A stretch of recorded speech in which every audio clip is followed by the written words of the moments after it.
ബഹുമാനായ ജബ്ബാർ ഉസ്താദിന്റെ പ്രിയപ്പെട്ട മകൻ അൽഹംദുലില്ലാഹ്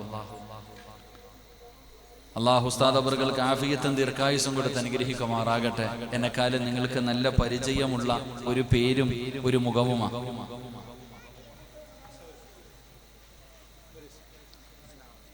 അൽഹംദുലില്ലാഹ് എന്നെക്കാലം നല്ലതുപോലെ നിങ്ങൾക്ക് പരിചയമുള്ള ഒരു മുഖമാണ്. ഈ മുഖം കാണുമ്പോൾ നമുക്ക് ജബ്ബാർ ഉസ്താദിന് ഓർമ്മ വരും. ആ മുഖം നമുക്ക് അത്രയും പെട്ടെന്ന് മറക്കാൻ കഴിയില്ല. നമ്മളൊക്കെ സംഘടനകളൊക്കെ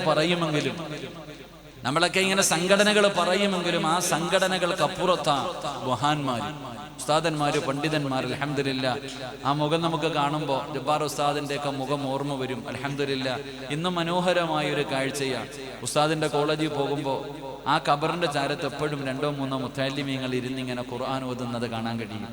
സത്യത്തിൽ അതൊക്കെ കാണണമെങ്കിൽ അബുദാബിയിൽ പോയി ജയ്സാദ് പള്ളിയിൽ പോകണം. അങ്ങനെ ഒരു കാഴ്ച കാണണമെങ്കിൽ എന്റെ പ്രിയപ്പെട്ട അതാ പണ്ഡിതന്മാർ അവരൊക്കെ ജീവിച്ചിരിക്കുമ്പോൾ പറയുന്നതിനേക്കാൾ. അതുകൊണ്ടാണ് റസൂലുള്ളാഹി സ്വല്ലല്ലാഹി അലൈഹി വസല്ലം തങ്ങൾ പറഞ്ഞത്, ഒരാൾ മരിച്ചു കഴിഞ്ഞാൽ ആ മനുഷ്യനെ കുറിച്ച് 40 പേര് നല്ലത് പറഞ്ഞ ഓന് സ്വർഗമുണ്ടെന്ന് നബി മുഹമ്മദ് മുസ്തഫ സ്വല്ലല്ലാഹി അലൈഹി വസല്ലം.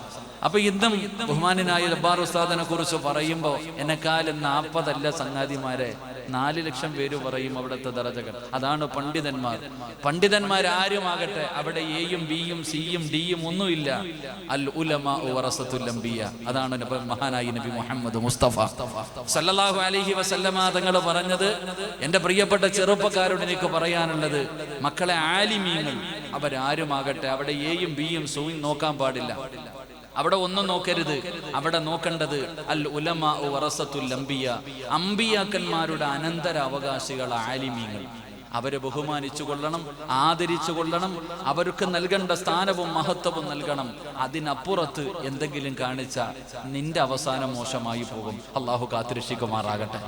എല്ലാവരുടെ ഇറച്ചി തിന്നുന്നത് പോലെ ആലിമീങ്ങളുടെ ഇറച്ചി തിന്നരുത്. കാരണം ആലിമിന്റെ ഇറച്ചി വിഷമാണെന്നാണ് മുഫസ്സിരീങ്ങൾ പറയുന്നത്. പണ്ഡിതന്മാര് പറയുന്നത് സാധാരണ ഒരാളുടെ ഇറച്ചി പോലും വിഷവാ. സാധാരണ ഒരാളുടെ ഇറച്ചി തന്നെ തിന്നാൻ പാടില്ല. പിന്നല്ലേ ആലിമീങ്ങളുടെ ഇറച്ചി തിന്നുന്നത്. അതിന്റെ ഒരു വിശദീകരണത്തിൽ പറയുന്നുണ്ട് അത് വിഷമാണെന്ന. വിഷം തിന്ന് ചാവുന്നവന്റെ അവസ്ഥ എന്താന്ന് നിങ്ങൾക്ക് അറിയില്ലേ? വായിലൂടെ പതയുന്നവരെയൊക്കെ വന്ന് മലമൂത്ര വിസർജനം നടത്തി മുഖമൊക്കെ കറുത്ത് കാണാൻ വരുന്നവനെ പേടിപ്പിച്ചുകൊണ്ട് കിടക്കുന്ന ഒരു മരണം. അള്ളാഹു കാത്തുരക്ഷിക്കുമാറാകട്ടെ. അപ്പോൾ ഞാൻ പറഞ്ഞങ്ങോട്ട് ഇഷ്ടപ്പെട്ടില്ല എന്ന് തോന്നുന്നു. ഞാൻ അങ്ങനെ അൽഹംദുലില്ലാഹ് നമുക്കൊക്കെ ഒരുമിക്കേണ്ട കാലം വന്നില്ലേ ചങ്ങാതിമാരെ? നമ്മളെല്ലാവരും ഒരു കൊടിക്ക് കീഴിലേക്ക് വരണം. അൽഹംദുലില്ലാഹ് അതാണ് നമ്മൾ സ്വപ്നം കാണേണ്ടത്. ബഹുമാനായ കാന്തപുരം ഉസ്താദ് അള്ളാഹു അവിടുത്തെ ദറജ ഉയർത്തി കൊടുക്കുമാറാകട്ടെ. ആഫിയത്തും ദീർഘായുസ്സും നൽകി അനുഗ്രഹിക്കുമാറാകട്ടെ.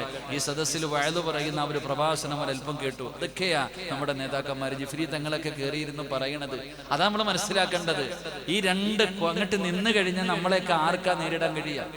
ആ ശക്തിക്ക് മുമ്പിൽ ഒന്നുമില്ല.